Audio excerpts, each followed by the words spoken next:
So we've talked here about why utility bills are high. Expensive natural gas, cold winter led us to use more. Now let's talk about what we might do about it. Special legislative committee created to work on that problem heard suggested solutions today. Here's Marshall Zelliger.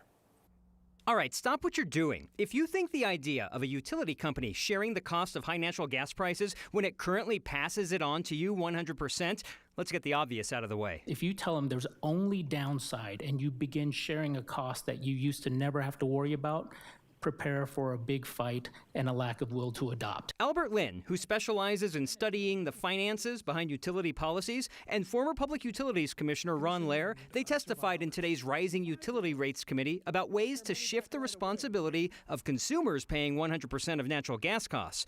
Right now, companies like Xcel pass on natural gas costs dollar for dollar, and that amount changes on your bill every 3 months, under ECA on your electric bill and natural gas on your gas bill.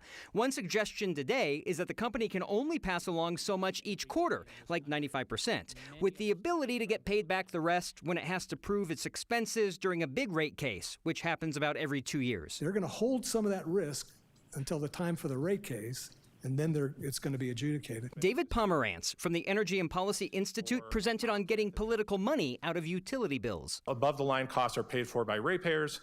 Below-the-line costs are paid for by the utility shareholders out of money that would otherwise go to their profits. Pomerantz showed lawmakers where utility companies pass along costs to customers versus shareholders.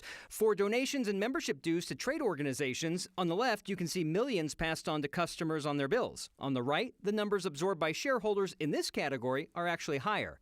This slide shows the legal fees customers paid for the utility companies to argue for higher rates, which we've told you about several times. And this slide shows the amount customers paid for in advertising. Added up, it's a few dollars per customer. To the companies, it totals millions. It might only be $1 or $2 per customer, but for a company like Xcel or Atmos or Black Hills, that is tens of millions of dollars per year that they can spend to argue for higher rates, for higher profits, to build more infrastructure of questionable need, and to block policies that could keep rates down.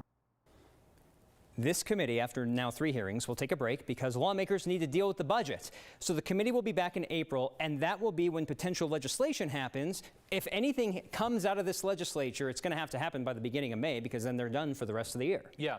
If nothing else, people now know they have legislators' ears. They can talk to their state legislators about this, and you've shown how easy it is for people to weigh in with the regulators themselves directly at the PUC. The Public Utilities Commission is currently hearing an Xcel electric rate case that started in November. They want to raise rates in September. Yep. There's a minor hearing tomorrow that was scheduled for 6:30 a.m. I'm not kidding.